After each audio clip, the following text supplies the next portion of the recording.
Jangan lupa like, komen, dan subscribe channel YouTube TVRI Bengkulu. Dan jangan lupa nyalakan notifikasinya. Assalamualaikum warahmatullahi wabarakatuh. Hai pemirsa TVRI Bengkulu, jumpa kembali bersama saya Agnes Ramadhani dalam acara Opini Obrolan Pagi ini. Nah pemirsa, upaya pemerintah untuk mengakselerasi agar Indonesia lebih maju tak lepas dari peran anak muda di dalamnya. Anak muda dituntut untuk bisa menjadi entrepreneur milenial. Nah sekarang nih anak muda untuk bisa menjadi entrepreneur harus bisa menciptakan sesuatu yang unik dan juga kreatif sehingga menarik perhatian publik. Nah pemirsa, tema kita hari ini yaitu pemuda kreatif bersama dengan Bang Muhammad Raufik Akbar nih selaku entrepreneur muda. Selamat pagi. Masih pagi udah blank ya. Selamat pagi Bang Raufik. Selamat pagi Mbak. Gimana kabarnya Bang Raufik? Alhamdulillah sehat, baik. Alhamdulillah sehat, baik. Bang Raufik, ini sebenarnya Bang Raufik ini aslinya dari mana sih? Saya asli Bengkulu. Asli Bengkulu. Asli orang Bengkulu ya. Asli Bengkulu. Asli orang Bengkulu dan juga berbisnis di Bengkulu ya. Pastinya. Ini emangnya udah cemplung ya di dunia bisnis ini sejak kapan sih emangnya? Dari sekolah kau sudah memikirkan hal itu atau belum? Saya mulai tahun 2017 setelah saya tamat SMA 2016 dan 2017 itu saya udah mulai merintis. 2017 sudah mulai merintis. Iya. Berarti setahun setelah tamat SMA ya, SMA. Betul. Emangnya awal mulanya kenapa sih Bang Abang tertarik berbisnis gitu ketimbang orang kan kebanyakan pengen kerja di kantoran dan sebagainya gitu. Oke, betul. Pertama karena di 2016 sebenarnya ini plan B Mbak, karena fokus waktu itu juga tetap PNS ya. Karena kan kita kebanyakan anak-anak muda PNS kayak gitu.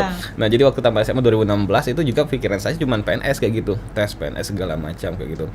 Dan kemudian ya ada suatu kendala dalam hal tes PNS kayak gitu nggak lulus kayak gitu kan, sampai juga kuliah segala macam.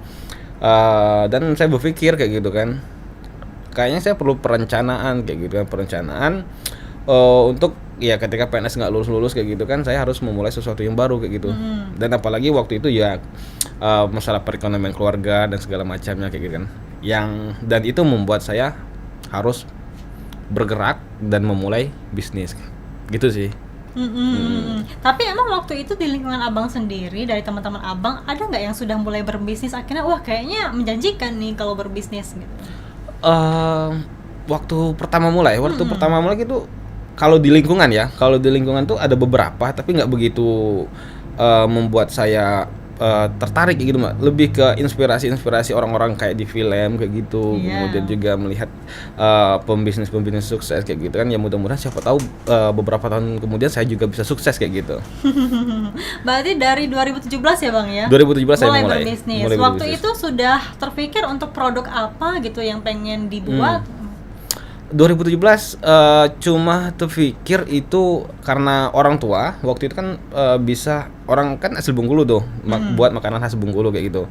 Nah jadi terpikirnya ya untuk mulai awal ini kayaknya saya ajak orang tua yang dulunya buat makanan khas Bengkulu itu waktu lebaran aja, hari-hari besar. Nah saya berpikir yuklah kita buat kayak kita jual oleh-oleh biar bisa diolah tiap hari kayak gitu. Nah awal mulanya seperti itu, lebih ke makanan khas Bengkulu Mbak. Berarti awalnya terinspirasi untuk buat produk yang makanan khas Bengkulu. Betul, yang emang udah dijual sama orang tua waktu di hari-hari besar aja gitu. Berarti memang waktu itu udah mulai terencana ya? Untuk 2017 karena hanya itu yang terpikir Mbak. Karena orang tua buat tiap lebaran, tiap hari besar, saya pikir gimana caranya ini bisa buat terus tiap hari kayak gitu kan. Gitu. Dan waktu itu masih meraba-raba kah produk selanjutnya apa, atau masih kekeh dengan satu produk ya gitu? Pastinya begitu, sangat-sangat meraba Mbak, karena saya nggak ada basic bisnis, begitupun orang tua hanya sekedarnya saja, dan benar-benar meraba, semuanya belajar dari nol, mulai dari pengolahan, kemudian kemasan, packaging dan sebagainya kayak gitu, pemasaran apalagi. Ketika memang sudah mulai beralih produk ya, ada tambahan produk lagi itu di tahun berapa? Di 2017 itu baru sekedarnya aja, kemudian di 2018, 2019 lah. 2019 itu saya ada suatu produk lagi kayak gitu, yang menjadi andalan lah, best seller untuk di saat ini. Berarti fokusnya sampai dengan sekarang itu 2 produk itu ya? Produk kue makan Udah, tradisional udah, dan juga betul. produk kerupuk ya? Ya, makanan khas Bengkulu itu kan banyak macamnya, Mbak. Iya. Kayak baitat, perut punai, lempu. Nah, itu kita juga olah semua. Kalau dulu cuma 2 produk, baitat sama perut punai. Iya. Kalau sekarang seluruh makanan khas Bengkulu hampir kita olah semua, ditambah 1 produk kita yang best seller itu. Iya. Dan itu awalnya diolah dari rumah tangga ya kan, homemade kan? Dari ruang makan keluarga. Iya. Di situ, Mbak. Dan sekarang sudah ada toko sendiri atau di dekat rumah itu lah? Alhamdulillah kita udah bangun sendiri tempat produksi yang ya cukup luas lah, ketimbang dulu di ruang makan sebelah rumah. Sekarang kita udah ada rumah produksi sendiri, udah terpisah. Berarti berbisnis awalnya emang dari orang tua juga ikut support ya Bang ya? Pastinya ikut support, ikut dukung, karena juga orang tua yang tahu waktu itu dalam hal masalah pembuatan kayak gitu. Tinggal lagi saya berpikir bagaimana saya mengembangkan, menginovasi, memasarkan gitu. Waktu itu abang sempat nggak sih ikut pelatihan gitu jadi entrepreneur dan juga berbisnis gitu kan? Karena kan waktu awalnya kan kita kan masih awam banget ya tentang dunia bisnis itu seperti apa? Pastinya di 2017, 18, 19 kayak gitu kan segala kegiatan saya ikutin. Karena saya butuh pengalaman, saya butuh belajar banyak lebih. Apapun pelatihan saya ikutin terus menerus kayak gitu. Kalau sekarang dunia bisnis tuh gimana sih Bang? Kalau Abang sendiri apalagi kan tadi kan salah satu produknya yang memang mengkhaskan kue tradisional ya. Sekarang tuh kan banyak banget ya toko-toko kue tradisional ya. Itu gimana nih cara mempertahankan eksistensinya sendiri ya? Oke. Jadi pertama kalau saya pentingnya pemasaran, apalagi kita di zaman digital ya. Bagaimana ketika kita punya suatu produk yang bagus, kalau kita nggak bisa memasarkannya ya juga percuma kayak gitu. Makanya dalam hal itu saya beradaptasi dengan dunia digital, kayak di Instagram segala macam kayak gitu kan. Dalam hal endorse ke selebgram segala macam, saya juga lakukan semua itu, Mbak. Nah tinggal lagi bagaimana kita mengkonsepkannya, mempertahankan kualitas produk kita kayak gitu kan. Jadi jangan sampai ketika produk kita udah naik, udah viral kayak gitu kan di media sosial segala macam, tapi produk kita nggak siap, belum layak kayak gitu, orang nggak bakal beli lagi, nggak bakal berlanjut kayak gitu sih. Berarti emang sebenarnya hal-hal penting pun juga harus dilihat gitu kan, apalagi dari kepengemasan ya, dari cara ngolah gitu kan dan sebagainya.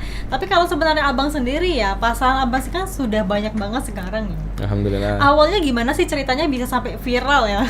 Oke, ini yang untuk yang kerupuk tulang ikan tenggiri ya. Oke. Jadi kalau kerupuk tulang ikan tenggiri ini kan itu pertama di Bengkulu. Bahkan saya lihat di artikel-artikel di seluruh Indonesia itu ketika tulis kerupuk tulang ikan tenggiri itu produk kita yang keluar, Bengkulu yang keluar kayak gitu. Awal mulanya ya pertama karena produk ini unik, tapi tidak cukup dengan unik.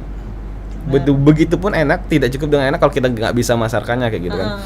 Nah makanya bagaimana tahap dari awal sampai sekarang alhamdulillah bisa dikatakan banyak orang yang tahu untuk di Bengkulu maupun nasional, kayak di TikTok atau itu platform lain kan kita udah sampai jutaan kali tayang beberapa konten kita kayak gitu.